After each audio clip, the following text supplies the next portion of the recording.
आइए दोस्तों, आज मैं आप सबको व्याकरण के एक नए टॉपिक से परिचय कराता हूँ। तो सबसे पहले आपको जानकारी दे दूँ कि यह जो व्याकरण का टॉपिक है, इसमें किसी भाषा के साथ किसी का संबंध नहीं है या किसी विषय के साथ मैं जोड़ नहीं रहा हूँ। चाहे वो कोई साइंस स्ट्रीम से हो, आर्ट्स स्ट्रीम से हो, कॉमर्स स्ट्रीम से हो, सब यह जानकारी प्राप्त कर सकते हैं। तो आइए बिना कोई देरी किए इस टॉपिक को शुरू करते हैं। तो मेरा जो यह टॉपिक है आज का, वह है नए समास। नए समास। नए समास। उम्मीद करता हूं कि आप समास से थोड़ा बहुत पहले से परिचित होंगे। तो जो मेरा यह टॉपिक है नए समास, उसमें एक्चुअली होता क्या है पहले ये जानते हैं। समास का एक पार्ट है नए समास। तो नए समास क्या करता है? यह शब्दों को निगेटिव बनाने का काम करता है। यानी कोई अगर पॉजिटिव शब्द है, उसका नकारात्मक मीनिंग वाला वर्ड हमको यूज करना है, तो इसके लिए नए समास का प्रयोग करते हैं। तो यह समास शुरू करने से पहले मैं आपके सामने एक छोटा सा दावा तो नहीं कर सकता, लेकिन आपके सामने यह बात रख सकता हूं कि यह जो नया समास है, इसकी जानकारी जिस तरीके से मैं बताने जा रहा हूं, वीडियो को बिल्कुल स्किप मत कीजिएगा लास्ट तक। अगर स्किप करिएगा तो यह बहुत ही महत्वपूर्ण टॉपिक आप मिस कर जाएंगे। तो मैं बता दूं आपको कि यह जो समास है, इसका परिचय यानी इसका जो तरीका है जानने का, आज तक न किसी ने आपको बताया होगा, मेरा यह दावा है। और आज के बाद आपको किसी से पूछने की भी जरूरत नहीं पड़ेगी। तो आइए शुरू करते हैं। तो नए समास का जैसा कि मैंने मतलब बताया आपको कि शब्दों को निगेटिव करना यानी नकारात्मक करना। तो जब किसी शब्द को निगेटिव बनाना हो, जैसे मान लिया कि हमारे पास है भाव शब्द। भाव एक सकारात्मक शब्द है। अब इसका निगेटिव मीनिंग हमको लाना है, तो हमको क्या करना पड़ेगा? इसके आगे न लगाना पड़ेगा। नए समास का न लगा दिया तो क्या हो गया? न भाव। अब जादू देखिए, न को जब तोड़ेंगे, वर्णों में को अलग अलग करेंगे, तो ये आधा न और अ हो जाएगा, और यहां भाव है। अब देखिए संस्कृत व्याकरण का चमत्कार यहां पर कि हम कैसे शब्द का इस्तेमाल करते हैं, कैसे शब्दों को बनाते हैं। एक्चुअली संस्कृत का काम क्या होता है कि संस्कृत शब्दों की मैन्युफैक्चरिंग फैक्ट्री है। यह शब्दों का निर्माता है। तो शब्दों को बनाता है और समाज के सामने प्रस्तुत करता है कि लीजिए आप इसका खुलेआम प्रयोग कीजिए। तो नौ भाव इस तरीके से लिखा जा सकता है। नौ भाव को आधा नौ और भाव, नौ को तोड़ दिया मैंने। अब जो व्याकरण का नियम है यानी नए समास का नियम है कि जिस शब्द से हम निगेटिव बना रहे हैं, यानी भाव शब्द से इसको निगेटिव बनाने के लिए जा रहे हैं, तो भाव शब्द के पहले अक्षर को देखना है। तो पहला अक्षर क्या है? भ। भ किस प्रकार का वर्ण है? तो व्यंजन वर्ण है। यह तो आप जानते ही होंगे, भ व्यंजन वर्ण है। तो जब यह नियम बना दिया गया कि जब किसी शब्द का पहला लेटर यानी पहला वर्ण अगर व्यंजन हो, तो यह नियम क्या अप्लाई होगा वो देखिए। इसीलिए मैंने कहा है कि आज से पहले आपने किसी से पूछा नहीं होगा और आज के बाद आपको किसी से पूछने की जरूरत नहीं पड़ेगी। तो स्थिति क्या हो गई? नियम बनाया गया कि पहला लेटर अगर व्यंजन है और उस शब्द से अगर निगेटिव मीनिंग बनाना है हमको, तो नौ भाव पहले लाया, नौ को दो वर्णों में तोड़ दिया, आधा नौ और अ। अब क्या होगा? पहला लेटर अगर व्यंजन है, जैसे भ व्यंजन है, तो अब क्या स्थिति होगी? इसमें व्यंजन होने की स्थिति में ये वाला नौ यहां से हट जाएगा, इसका लोप हो जाएगा। लोप होकर के बचा क्या मित्रों? अभाव। अभाव यानी जिसका भाव नहीं होता, जिसका कोई मीनिंग, तो जहां कमी है कोई चीज की, अभाव शब्द सुना होगा आपने। तो भाव से अभाव बन गया। कैसे बना? पहले 9 भाव, 9 भाव में से आधा 9 गायब हो गया व्यंजन होने की स्थिति में, तो बन गया शब्द अभाव।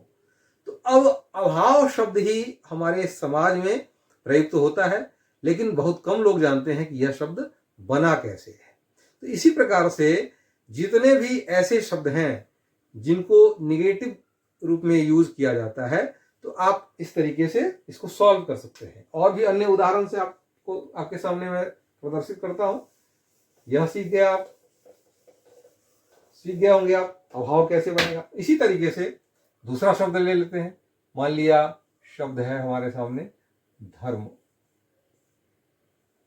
फिर से क्या होगा? निगेटिव बनाने के लिए 9 धर्म,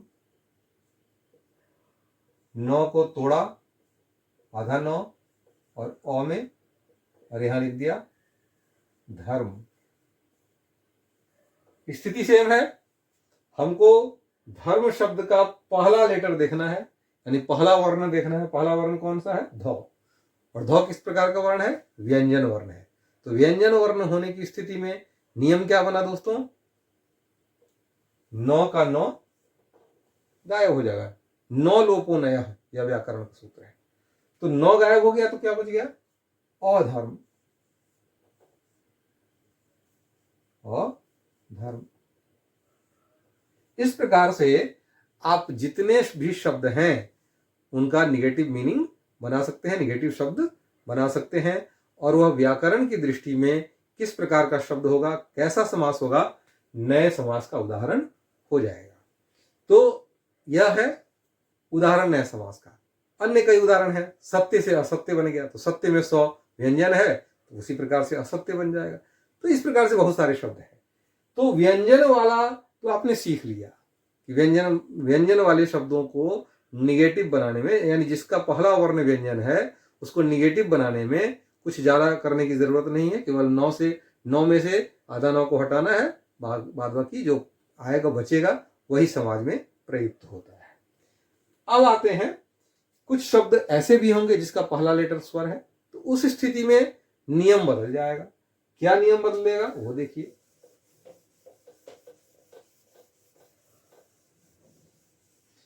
अब यह शब्द लाने से पहले मैं एक जानकारी आपको दे दूं कि कंप्यूटर जो आज के डेट में प्रचलन में है, बहुत अधिक प्रचलन में है, आप लोगों में से बहुत कम लोग जानते होंगे कि कंप्यूटर को कट पेस्ट थ्योरी देने वाला संस्कृत भाषा ही है।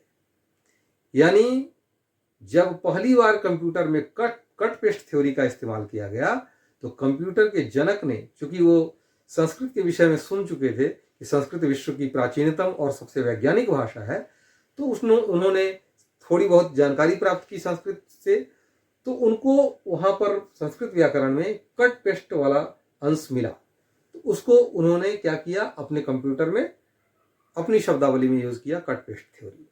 तो अब देखते हैं कैसे कट पेस्ट थ्योरी काम करती है। अब जैसे मान लिया कि हमारे सामने शब्द है आदि। आदि शब्द है। अब इससे हमको निगेटिव मीनिंग बनाना है, तो क्या करेंगे? 9 आदि, 9 को फिर तोड़ेंगे उसी रूप में, आधा 9 और अ आ गया, और यहां लिख दिया आदि। अब क्या स्थिति है दोस्तों, देखिए। अब यह आदि शब्द जो सकारात्मक शब्द है, आदि मतलब प्रारंभ, तो आदि शब्द का जो पहला लेटर है वो आ है। पहला वर्ण जो है वो आ है। तो आ किस प्रकार का वर्ण है? स्वर वर्ण है। तो अभी तक हमने व्यंजन वर्ण का उदाहरण देखा, अब स्वर वर्ण का उदाहरण देखते हैं। तो जब स्वर वर्ण पहला वर्ण हो, इस स्थिति में कट पेस्ट थ्योरी इस्तेमाल होगी। अब यहां पर व्यंजन वर्ण वाला नियम काम नहीं करेगा, नियम बदल जाएगा। नियम क्या बदलेगा? यहां से रहेगा सेम, लेकिन इस स्थिति में 9 को हटाएंगे नहीं, इस अ को यहां से कट करके और इस जगह पर पेस्ट कर देना है, और कुछ करने की जरूरत नहीं है। यहां से कट किया और इस जगह पर आगे आकर के पेस्ट कर दिया। तो पेस्ट कर दिया तो क्या बना, अन, अन बन गया, और यहां लिख दिया आदि। जब दोनों को मिलाएंगे तो अ का अ उतार दिया, आधा नौ और आ मिलकर के क्या बन गया, ना और दी, ऐसा शब्द बन गया। तो आप देखते होंगे कि आदि का अनादि जब निगेटिव मीनिंग लाना होता है, आदि मतलब प्रारंभ, अनादि मतलब प्रारंभ नहीं, तो अनादि शब्द इस तरीके से नैव समास का उदाहरण बना, और स्वर वर्ण होने की वजह से यह कट पेस्ट थ्योरी इस्तेमाल हुआ। अब एक और एग्जांपल उठाते हैं, सिद्ध करते हैं। उम्मीद करता हूं आप यह समझ गए होंगे बिल्कुल अच्छे तरीके से।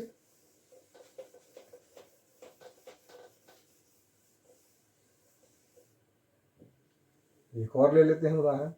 जैसे मान लिया उचित लिखते हैं, उचित, तो क्या हुआ, नौ उचित।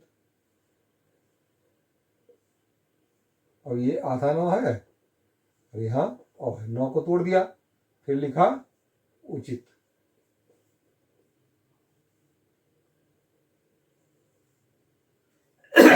अब यहां देखिए फिर स्थिति क्या होगी, उचित शब्द का जो पहला लेटर है वो उ है, और उ किस प्रकार का वर्ण है, स्वर वर्ण है।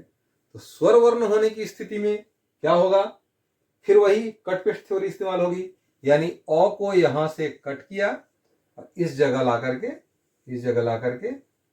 पेस्ट कर दिया, कट पेस्ट थ्योरी इस्तेमाल हुई। अब क्या होगा, अन और उचित, तो स्थिति क्या बन गई, पूरा शब्द क्या बन गया, अ, नौ में उ जोड़ दिया तो क्या हो जाएगा, नु और चित, अनुचित। इसी प्रकार से आप देखते होंगे उपस्थित का निगेटिव क्या होता है, अनुपस्थित। फिर से उपस्थित में उ स्वर है, अन जोड़ देंगे तो अनुपस्थित हो जाएगा।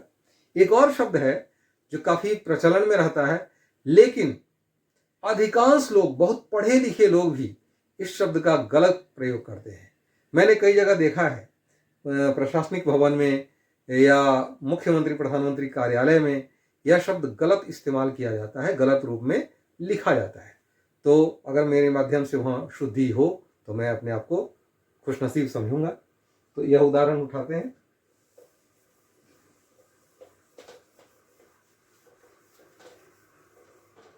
जैसे शब्द है अधिकार, अधिकार।